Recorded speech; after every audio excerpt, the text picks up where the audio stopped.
Hi, this is Eric at Frog Valley Tropical Fruit Farm, and this is Florida Natural Farming.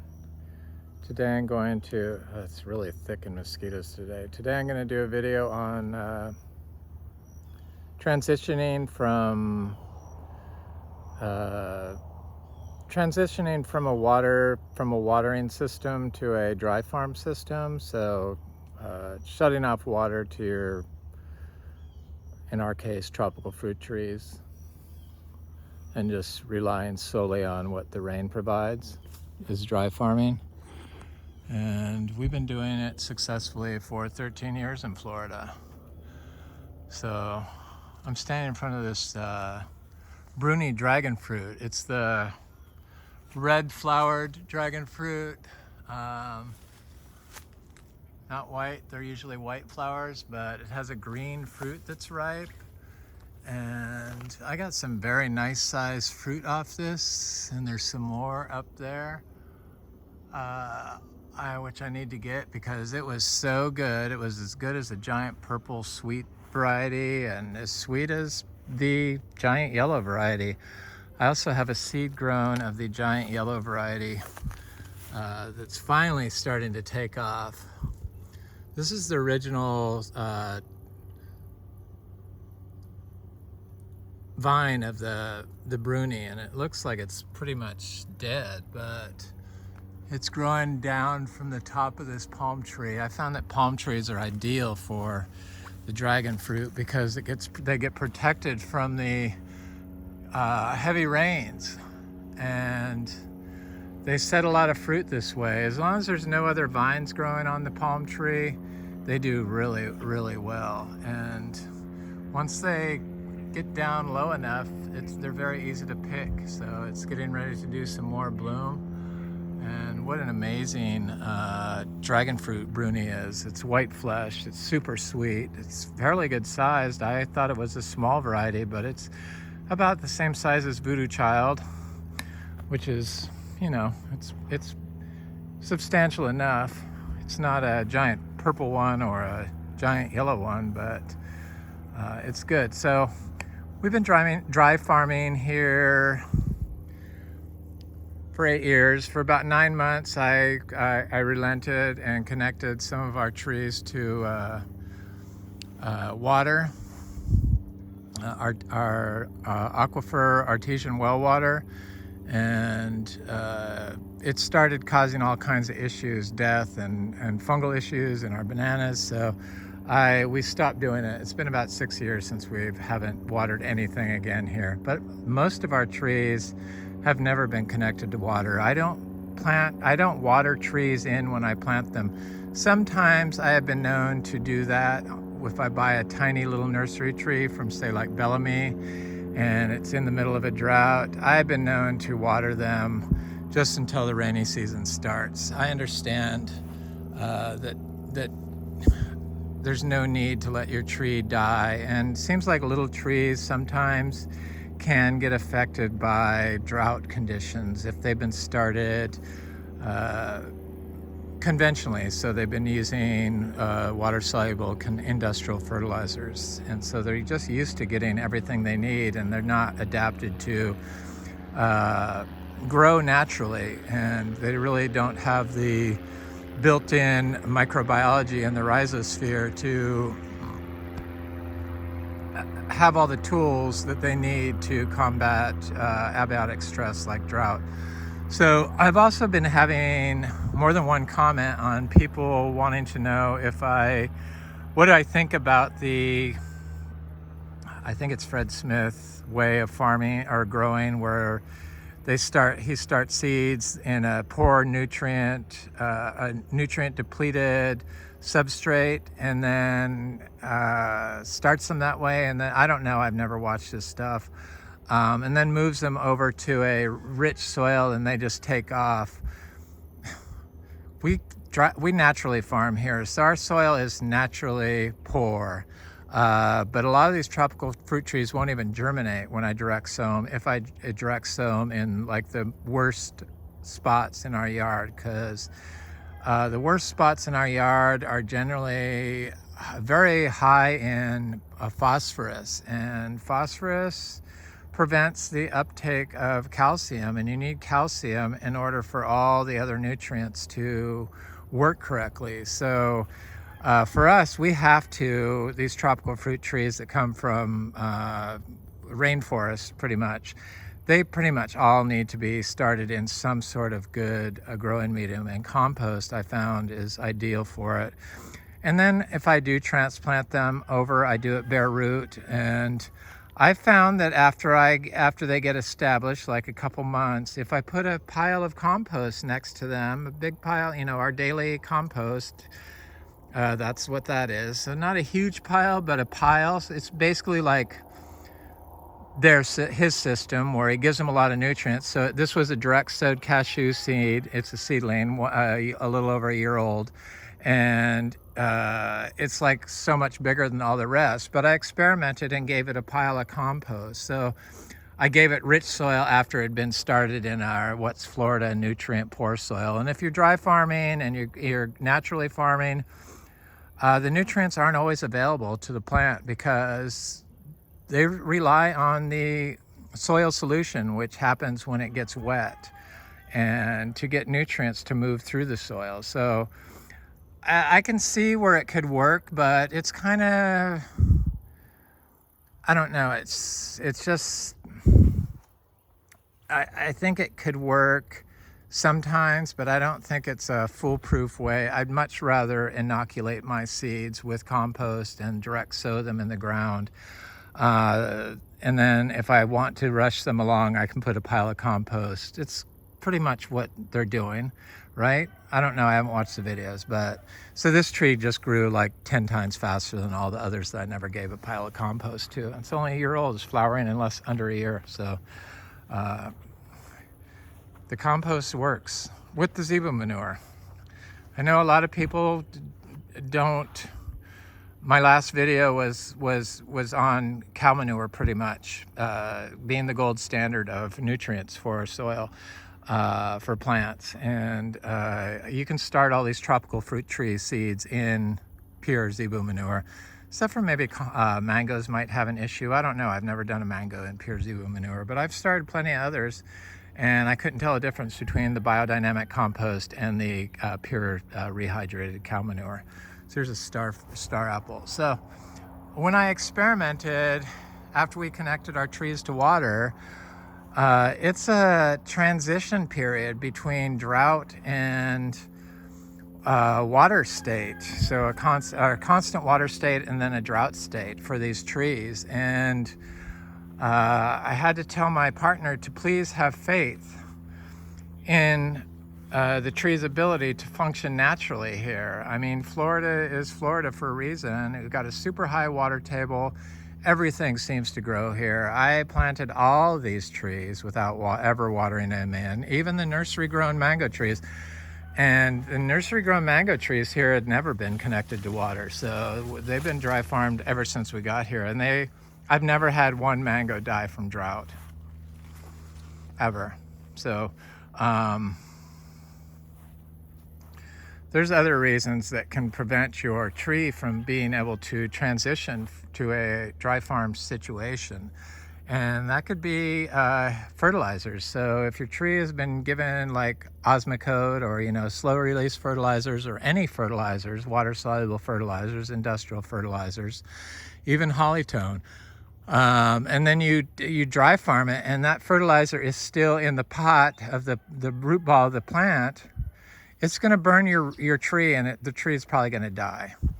Also, I've had people come by here and question my reasoning for not removing plants from around trees like this achachiro. People that install food forests, because they do it for clients that don't like this look. Well, because we dry farm, if we removed all this foliage from around this tree and just left bare earth or just wood chips, the tree would probably die. I know that that's the truth from if you try to plant little tiny trees, which is how these trees were planted, either direct sown or the citrus was planted as a little 2-inch tree. If I remove all the weeds and the grass from around the tree, the tree will definitely die during drought. So I do know that has a problem. The reason being is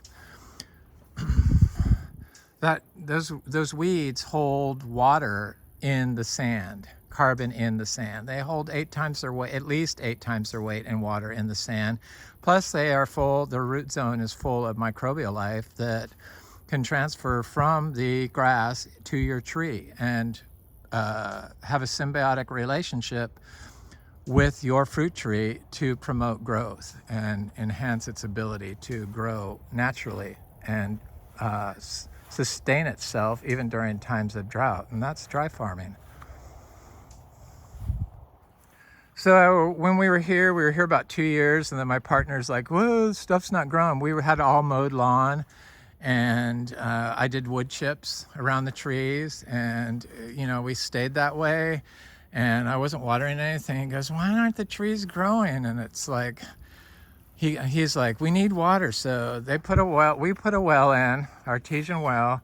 I said, okay. We connected to drip irrigation, all our grafted trees, not our little seedling trees like this quaimuck, and none of the mangoes and none of the citrus ever got connected to water, but like this big ingot tree there, and none of the bananas got connected to water. And this quaimuck tree got connected to water, even though it had survived in the lawn, planting it this big, never been watered for 2 years, connected to water. But stuff just didn't respond well, and it was due to the high alkalinity of our water, our high pH water that comes out of the aquifer, and they didn't need the water. And so I said, you're gonna have to trust me. We let the weeds grow out. I took some soil classes. I learned that the living orchard floor is how you build soil on sand, even though they said you couldn't do it back then. Now I know that you can with a tall living orchard floor, and it was free to install. Yeah, some people say, oh, we have 12 different species that we plant, but that is a control. This is a natural farming system, not a control. So we do plant stuff into what nature puts there, like this and citrus trees, but weeds and stuff we just let live, and the fruit trees all survive. The weeds do not compete with the trees. Sure, the weeds could smother a tree, but I've never had if you had some like elephant grass, it could be a problem. I understand that. But for what we have here, this has worked for us. It was just a lawn, and now it's like a weedy mess. I think I counted like 40 different species in this orchard floor. I think I had like 15 different nitrogen fixing native plants in our orchard floor. When I looked, I can't remember the exact number, but it was a lot. But when we cut off the water, trees looked really bad. And some of the trees that looked really bad were like the black sapote and these star apples. We grow about 5 different species or types of star apples: Alva, DPI Gold, Juicy Pearl, Oscar's Giant Purple, and Jocko Beach. Plus, I think I got a new variety of seedling from my friend Joe. Thank you, Joe. And so 6 different types of star apples, a couple different species, and they're not all camitos. And the camitos during drought, and when we cut off water, the camitos their leaves will like shrivel and they'll hang, and the tree looks like it's gonna die. But we had a really bad drought this past spring, and this tree never had any dieback whatsoever. And as soon as the rains came, it perked right up. Can you get fruit sooner by watering? Probably yes, for sure. But you could also introduce pollutants in the form of with your water when you water. I know that's kind of paranoid, but with all the stuff I've been reading on microplastics lately, I don't think it's safe to introduce any microplastics into the system. And when you're delivering water with plastic tubing or a rubber hose, you're introducing microplastics into the system. Our whole artesian well is done with PVC, polyvinyl chloride, which would deliver plastics into the system. So seeing how microplastics are in women's uteruses, 100%, and the women they checked, and they're finding that the forever chemicals collect in males' testicles, human male testicles, and you get the forever chemicals from the plastics, and other stuff, but a big portion of them come from plastics, and they're finding plastics in people with heart disease, and people that have chronic liver disease, and people that have colon issues. So I firmly believe that plastic is going to take us out. So removing all plastics from our system is very important for the healthier tree. And in plants, plastics can slow down photosynthesis, and they congregate in the rhizosphere of the tree, which prevents the uptake of water. So that's why we remove our soil. We plant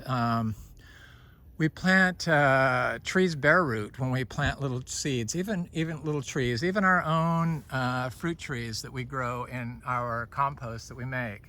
That's how we start all our seeds that we start in pots. I like to direct sow seeds when I can, but sometimes I plant them in pots. If I only have one $50 ridiculously priced seed, I'll start it in a pot. Probably not the best way, but I want to keep track of it. Probably the best way is directly in the ground, direct sow. And I like to start all my seeds that I can direct sowed in the ground. I've had a very good success. So this black sapote would lose a lot of leaves when you transition to a water, when you stop watering. So when you transition from a water-based system to a dry farm system, it would drop a lot of its leaves. I had somebody here recently, yesterday, from Tampa, and they dry farmed jaboticaba, and they said it was very scary at first that the trees lost, or the tree, I'm not sure how many it has, but I know they have at least one, and it was a big tree because they wanted a specimen jaboticaba, so I'm sure it was big. I didn't ask, but he said the tree, I know it's fruiting now, he said. So the tree lost most of its leaves and then started growing new leaves. That's what I've noticed. They will lose most of their leaves, but you don't see big dying, dead areas on these trees. I think the lack of water affected our fruit set on our achachiro. I really do. I probably would have set more fruit if it was watered because it was flowering during the time of drought. But this tree I know was kept in a pot for at least 6 years in a root pruning pot and fed chemicals, and it damages the mitochondria. So this tree came at a disadvantage. It's covered in this vine. I need to get it off here. Somebody was just here collecting mushrooms. I told him I don't know. I don't want to know. But I think they got some mushrooms. But I told them I don't know if they're poisonous or not. They said these aren't poisonous. Blah blah blah blah blah. I'm like, well, you have to. I don't recommend you eating them. So pick at your own risk. I guess I'll know next week if all was good. But I got a lot of people that want to come here and forage for fruit with me. That's what they do. And I've been getting achachiro. I've been getting lots of fruit off this achachiro, and I've been most of it I've been giving to people that come by here to taste, and then they keep the seeds, which I understand. But I want to plant as many as I can here, so I've been trying to eat more. This is achachiro. The Garcinias all seem to be able to handle drought perfectly. When I've had issues with drought, it's when the soil has been compacted. So a lot of our growing areas in Florida, most people grow in yards, and that soil is heavily compacted. This was all lawn, and it was killing these great big oak trees here because they'd been lawn for 55 years, and one huge giant tree. They're ancient old growth trees. This one maybe not as old as the oldest, but they're big and they're old palm trees. They were all dying from the compaction. The oak trees were rotting from the inside out, probably because the root zone of the tree was being damaged and it couldn't support the whole carbon metabolism of the tree, so it was rotting from the inside out. So it was like a shell. They've since fallen down. The trees have gotten healthier since then, since we stopped mowing, and we just have these paths.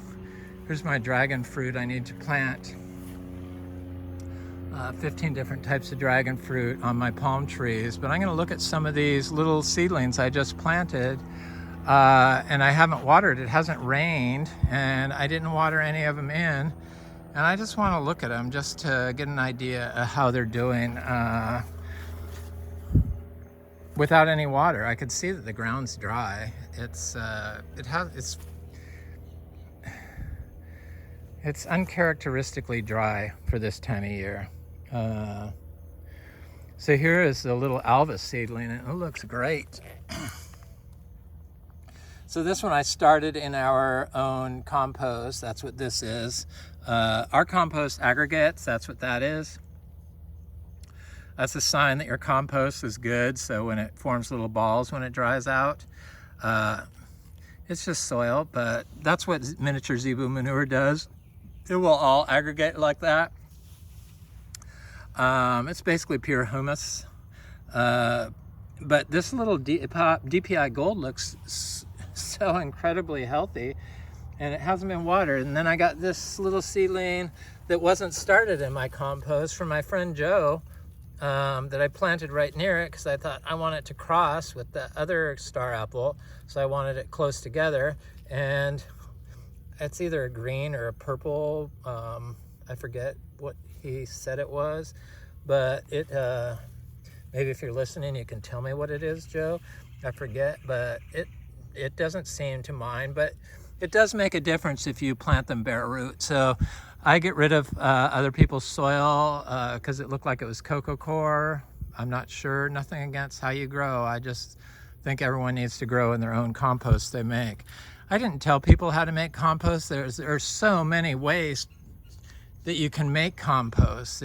I just explained how I make it. But anything that was once dead or that was once alive and is now dead plant material, all parts of it can be used, and different parts of animals, hair and fur and blood and bone can be used. Biodynamic has rules against bone meal and blood meal, so I never bothered to use that kind of stuff.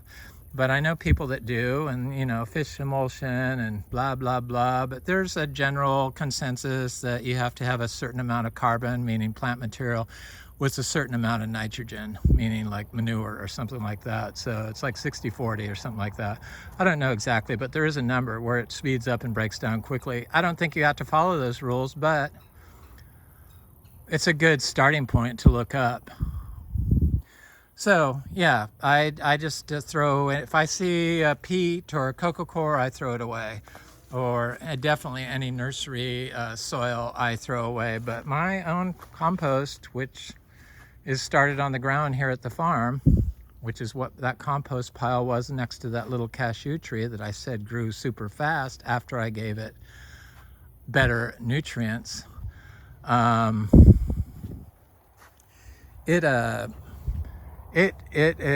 put all the, that's all it is. It's that soil. So I see I have a little mangostana growing right here next to this durian. Not a very big one, but it looked like the rabbits ate part of it. This is a durian. But I planted my jaguar cacao over here, and that's the white cacao. I grew it from seed. I got seeds from Fruit Lovers Nursery, and it's doing good. I don't want to step on anything, but it's right here. It's hanging in there, right here. Looks good. It's growing next to this Monstera esqueleto. that during times of drought, they'll lose all their leaves and you think they're dead, but they come back stronger than ever as soon as it rains. It had been raining well, but then we've had long dry stretches, which is what we're in right now. This drought is nothing like a drought in California. So people would look at this and think, drought? No, no drought. Exactly. So why do you have to water? That's the whole problem with the whole watering thing. You don't even have to water.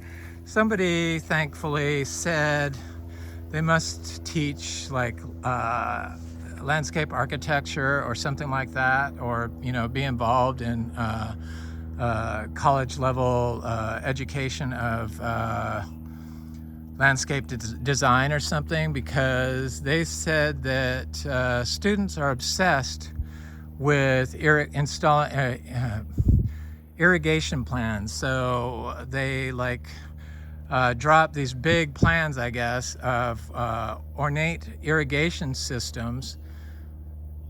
But they said it's only because there's so much money involved that the landscaper can get, or the architect can get, by designing or installing these irrigation systems. It's not because you need them here in Florida, which I don't feel you need, but it's because they make money for whoever's designing them or installing them. That's the wrong way to do things. That's why this is not a money-based farm system. This is a system that I look more as for my health, and that's how I look at it. I don't look at it as a place to extract money from. So here's a little coffee tree. Coffee's very drought tolerant. Very few trees die from drought. I'm surprised that people actually have trees die from drought. It's got to be because they remove all these weeds from around the tree. When I used to do that, that's why I do these weeds, not only because I learned that it's important, because that weed that you put the tree in is going to, bare root, is going to transfer microbes that enable the grass to grow onto the root zone of the tree and create a synergistic positive effect on your tree's ability to flourish. So there's a little Poulousan tree, or no, that's a Poulousan tree. I need to get some more Poulousan trees because I heard you need more than two, but it takes like 10 years. So I'm working my way. Here's another little durian. They just survived winter no problem. I'm surprised, much easier than breadfruit and bread nut. They just couldn't take the 40 degrees. So here's a little, there's my little, that's some Garcinia, but I planted here's another Garcinia right here. That looks like Mangostana, but I planted one of those fruit trees the other day that I just purchased from Bellamy right here. This is that Polyuteria CF torta fruta something, frutalosa or something like that. It's the one that has the hairy fruit that looks like a golden rambutan. It looked quite good, it sounded quite good, so I wanted to have it because it was very interesting. But it's never been watered, and I planted it bare root right there, and yeah, it's in full shade. Shade does help, don't get me wrong, but you could create instant shade by planting bananas around it. Bananas do not need to have water here in Florida. We get lots of fruit off our bananas. We have more than 450 bananas that I've divided here. This was one I just did. I do it during drought. They don't die, the bananas do not die, but what does kill them is when I had the water on and they develop fungal issues. And a lot of people think that they need lots of water, but I found the complete opposite. In fact, if I plant bananas in low spots in this yard, then they will die. But bananas they will get fungal issues if I have the water on. If I don't have the water on, they're okay in the low spots, but they don't really like it. They much rather be on high ground. These are those bananas that I was just given recently from Chris and Al. Thanks, guys. Came here and brought all these plants. And so I do have some other varieties of bananas now. I'm kind of thrilled to see that. So other little trees that I planted previously that I got from Bellamy. I like Bellamy's trees. They're little tiny seedlings, or seedling trees. They're like, 6 inches tall, some of them. Some are a little smaller. There's a wampy tree. All these things grow just fine not being watered, but we also have been working on our soil. It does make a difference. You really need to build your soil up. Somebody asked about biochar. I did a bunch of biochar when I first started here, so I think anything you can do to optimize your soil, it all has to be done in moderation. I was thinking this was the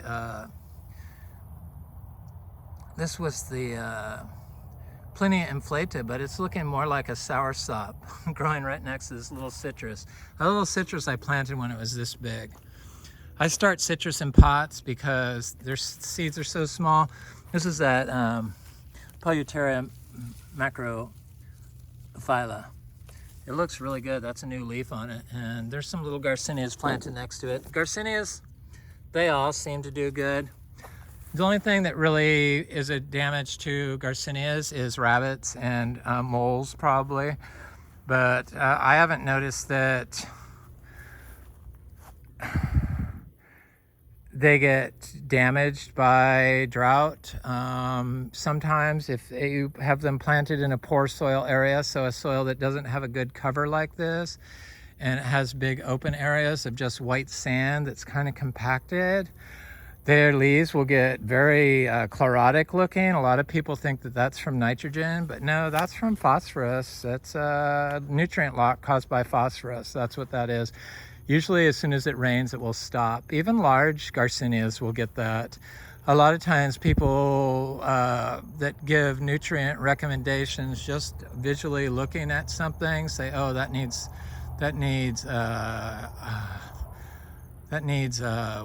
magnesium, or that needs calcium, or that needs nitrogen, is usually incorrect because of the imbalance in their separated, disassembled look at agriculture. So they're not looking at this whole system, so they don't understand that applying too much lime could affect the amount of phosphorus in the soil that the tree is going to uptake. And then when the tree gets chlorotic, it's because of the phosphorus is blocking the plant's ability to uptake calcium and preventing any other downstream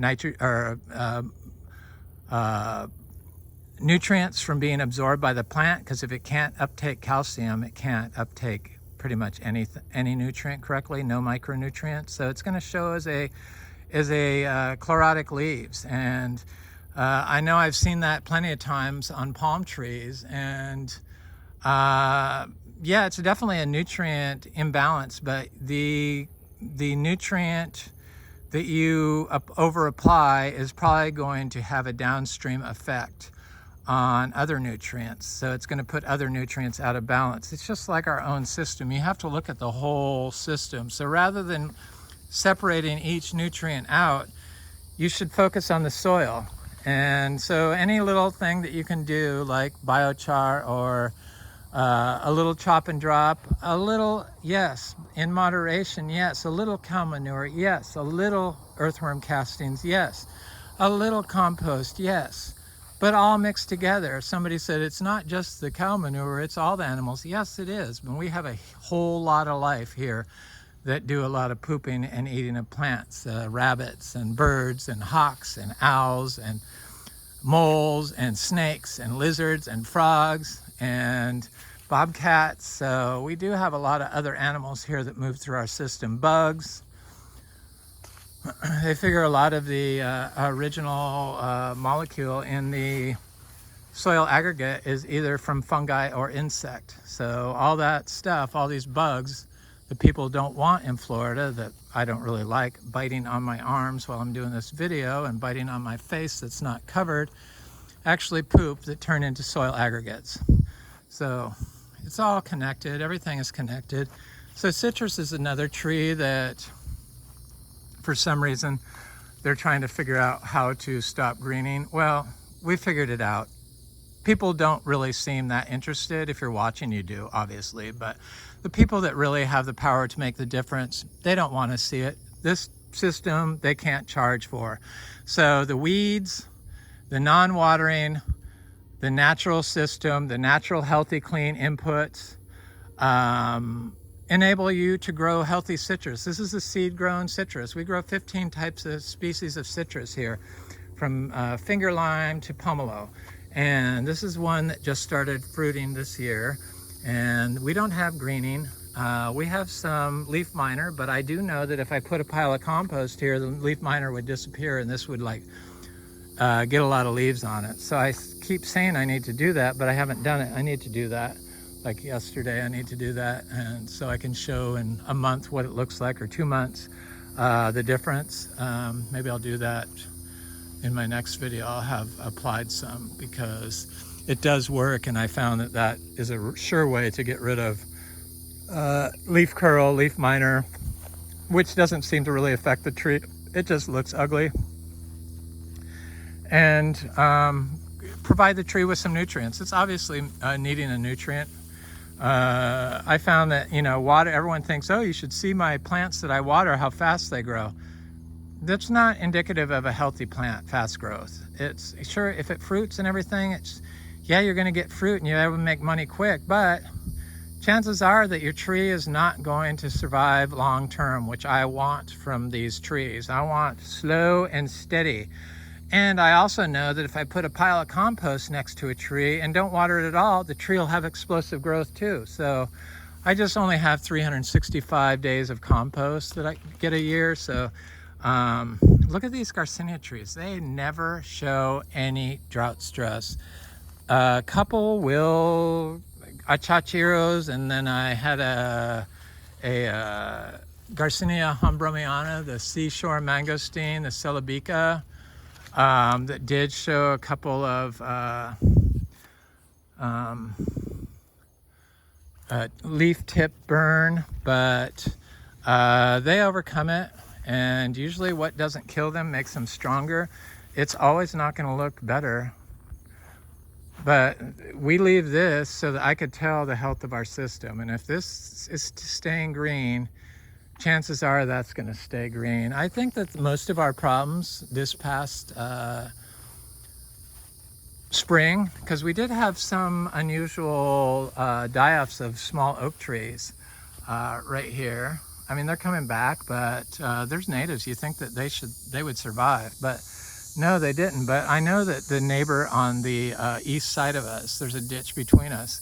The previous owners, there's been 2 owners since we've lived here, of that 3 owners since we've lived here, but the first 2 owners that lived there had a artesian well that they would leave on all the time. So that ditch next to us had water in it year round, even during times of drought. The woman that owns it now, she's a nice woman. I don't know her, but she's very quiet and good. I like that. And she works with my friend Nigel, who does edible landscapes. He's out of, I guess, Vero Beach now, but yeah, he's out of Vero Beach.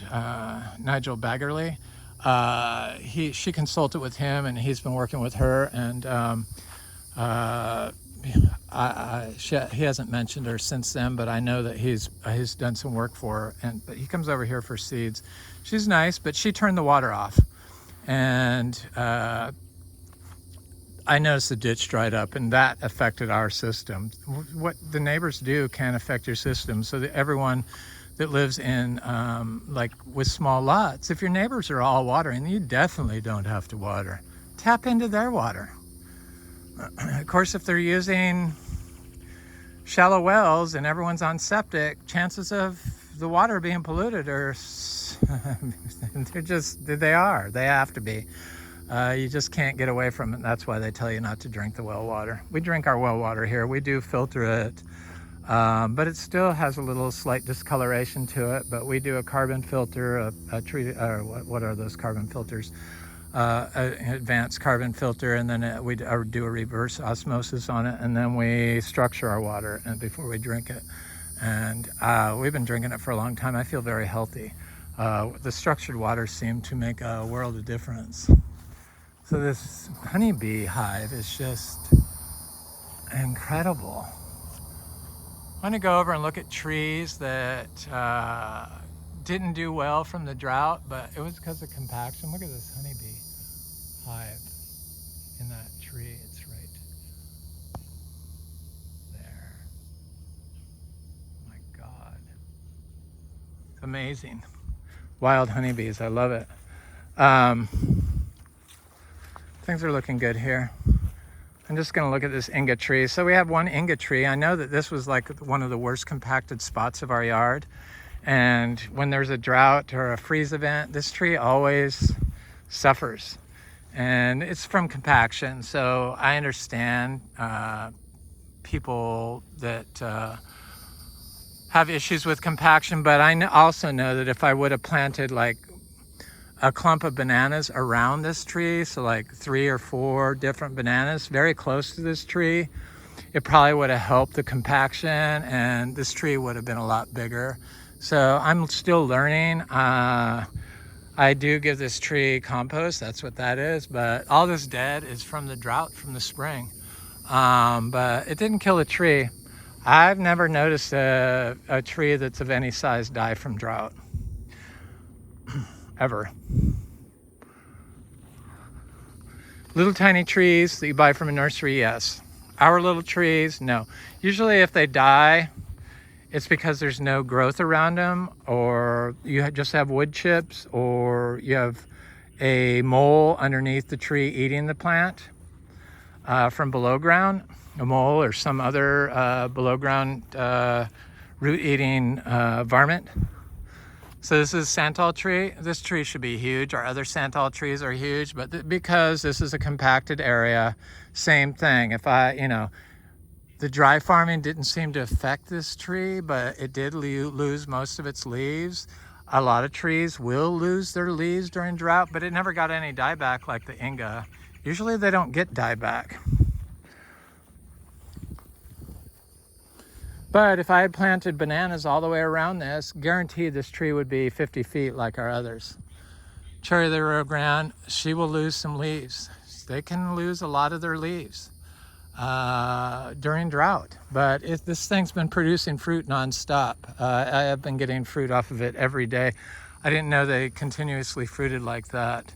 The black sapotes, they can drop their fruit during drought, little flowers. Usually the fruit hangs on. Sometimes you'll get like petrified fruit if they're of fruiting size. They'll just start getting wrinkly on the tree, big fruit. That's from lack of water, but usually as soon as the water comes, very minimal upset to the amount of fruit you get because of that. So it's just these are all nursery started trees too. The trees that were started correctly, so you inoculate the seeds in compost and you don't sterilize the seed, and you start them correctly. Not in plastic pots. Plastic pots negatively affect your tree's mitochondria, just like it negatively affects our mitochondria. So this tree right here, this is drought. This drought did this, the death. But this tree, black sapote, was the slowest growing one. It's a compacted spot. I finally put a banana next to it, and I got this guanacaste tree growing next to it. But that's from compaction. That's like the worst. But it just always struggled. It was the only one that would ever get affected by a frost, and it was the only one that would ever get affected by drought, and it was a lot smaller than all the others. It either had voles in the soil around it, or something was wrong. Something was on, the phosphorus was too high in that particular location. Probably if I had started dumping compost around it sooner and planted banana trees around it, it would never have been the problem. But I have so many trees, and it's taken me a while to really understand more and more what can be done when you plant a tree to help it. The reason why bananas are so good is because they're so high in water. I've never had bananas get affected by drought ever here. Sure, it will stop them from growing. It might affect their fruit size, but usually not. The only thing that affects their fruit rack size is when I take pups off. But if you leave a clump of ice cream bananas alone, it is unaffected here. And it's because they're high in potassium. They're able to handle abiotic stress. So they put potassium into the system that gets distributed to the tree near it. And that protects the tree from, or gives the tree the tools it needs to signal to its system to turn off its respiratory system. So stop intaking carbon dioxide out of the air and respiring. So stuff like that. So photosynthesis will slow down or change. But I know that bananas help a system when you naturally farm. So that's why I have so many bananas. They're just a quick, they can provide shade instantly. There's just so many things. Protect the plant from frost, protect it from drought. You'd think the opposite, like they require so much water, but no, I haven't noticed that bananas compete with the trees for water. Here's a the Garcinia celebica. I still haven't tasted a red fruit. I've been letting people taste the fruit that come over here that has been red. It's only been 2 red fruits so far. I have tasted the yellow one, but they said it's amazing. Everyone that's had it said it's amazing. They like it. I'm pretty sure they said they like it better than the lemon drops, so why wouldn't you? It's fairly good sized fruit. Here's achachiro. I see one that's turning red. I have somebody coming by tomorrow. I've been getting people come by every single day. Sometimes 2 and 3 a day, but I'm trying to limit it to just 2 max because it's it takes a while to do these showings. I seem to have enough energy for it. I don't feel like in my 60s. I don't feel like I'm on Social Security and retired, so that's good. As long as I can keep my energy levels up, then I'm just going to keep plowing on. So this is the Inga, or not Inga. Why do I keep saying Inga? Because I had the Inga on my mind. So this is the Garcinia gardneriana, and these fruits have been really good. They're considerably larger than the... Trying to get one that's ripe here. Somebody was here and they got a lot of our fruit, so this one's okay. Has a little nipple on the bottom. This one not so much, but I skin and all on these. They're really good.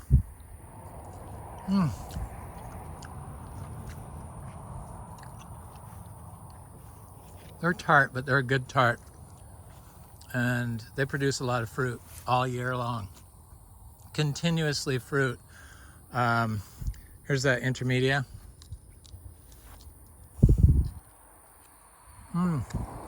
Skin's a little more repulsive on these. Really nice looking fruit. More tart. Definitely more tart. Slightly different taste. And then here's Braziliensis. Totally round. Eat it skin and all. Thousands of fruit on this all the time. I cleaned a whole bunch of fruit off this yesterday. Like hundreds of fruit off it. Yes, not hundreds, but a lot. A lot of fruit off of it. And try it without the, this one's definitely the best one.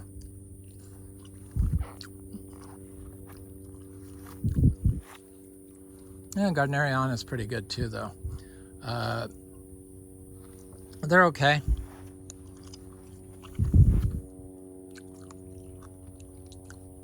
I've eaten the seeds of these. They're good. So There's this chachero.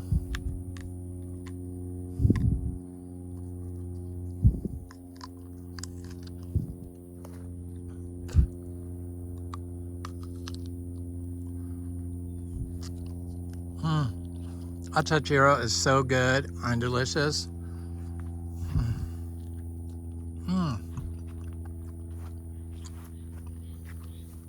I could eat. It's sweet. It's good. Excellent texture. Add a little seed of it. I've been making my teas out of their leaves. You know, I make fruit leaf teas out of all these different fruit trees.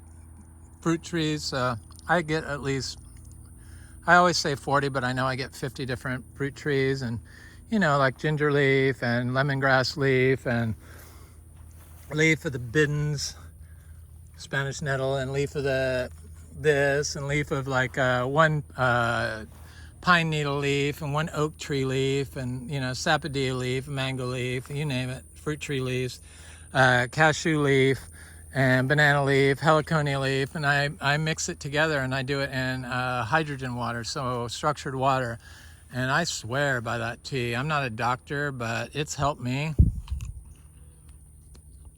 Please check with your doctor before you do anything that I'm doing. I know what works for me, and it's like I like to eat like 100 plants a day, different plants, and that's an easy way to get 50 plants in your system first thing in the morning. Oh, I see my little frogs. They're so cute. Hello, little frog.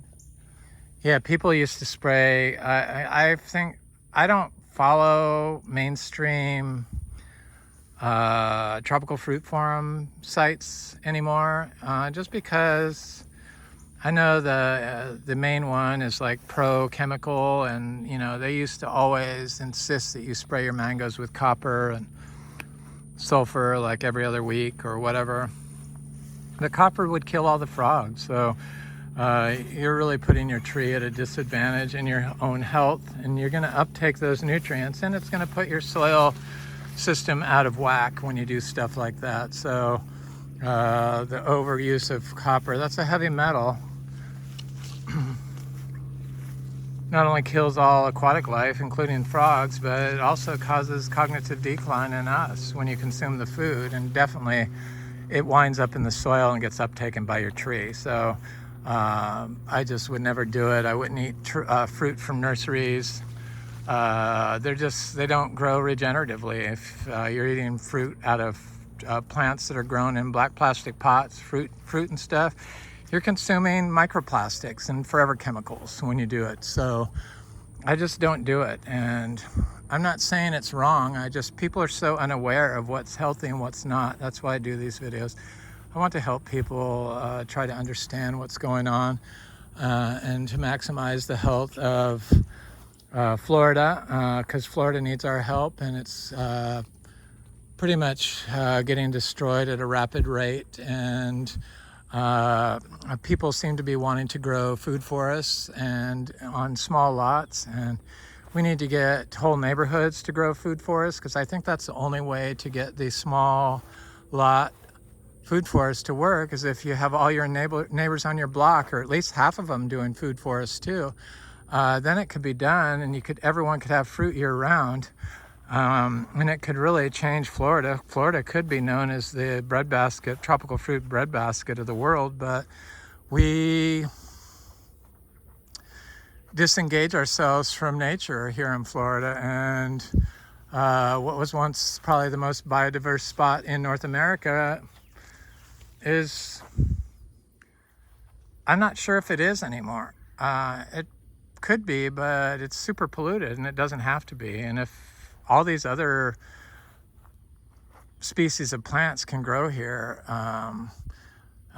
this is proof that you can do it naturally. You don't need to water. When I talked about dry farming and negative effects on trees and what it can do, yeah, it can get, this is that seashore mangosteen. This was from the drought. But look at all the new leaves on it. It didn't hurt it. The only thing it seemed to hurt was the native oak trees, which seems counterintuitive to me. I mean, it's just, you would think that the natives would have the best ability to overcome drought, but no, these are basically invasive species which seem to grow very well in non-native areas. That's why they're called invasive species. So once we treat our systems as a natural system, your tropical fruit tree can function like an invasive species. This is that Inga Livingstonii tree that still had some fruit on it that I just left on the tree, and the little tiny fruits that ripen early because of the heat. A little tiny seed in it, but they just never get mature. But I'm waiting to see in the fall, which is coming up quickly, whether that tree is going to produce fruit, because we get more than one crop out of our main Garcinia Livingstonii. You know, it's you have to have a female tree to get fruit. You don't need a male tree. Some people think that a male tree can produce fruit if it's pollinated. No, that's not true. They do not produce fruit. They can produce a couple fruit. Let me correct myself. They can produce a couple fruit, random fruit, but they're not going to produce hundreds of fruit like the female tree. And the female Garcinia Livingstonii tree that hasn't been pollinated should only produce female progeny. So anyway, this is Eric at Frog Valley Tropical Fruit Farm. This is Florida Natural Farming. Thanks for watching. Please like, share, and subscribe if you enjoy this content. Leave a message. I get inspiration from nice comments people make. Thanks for watching. Have an excellent day.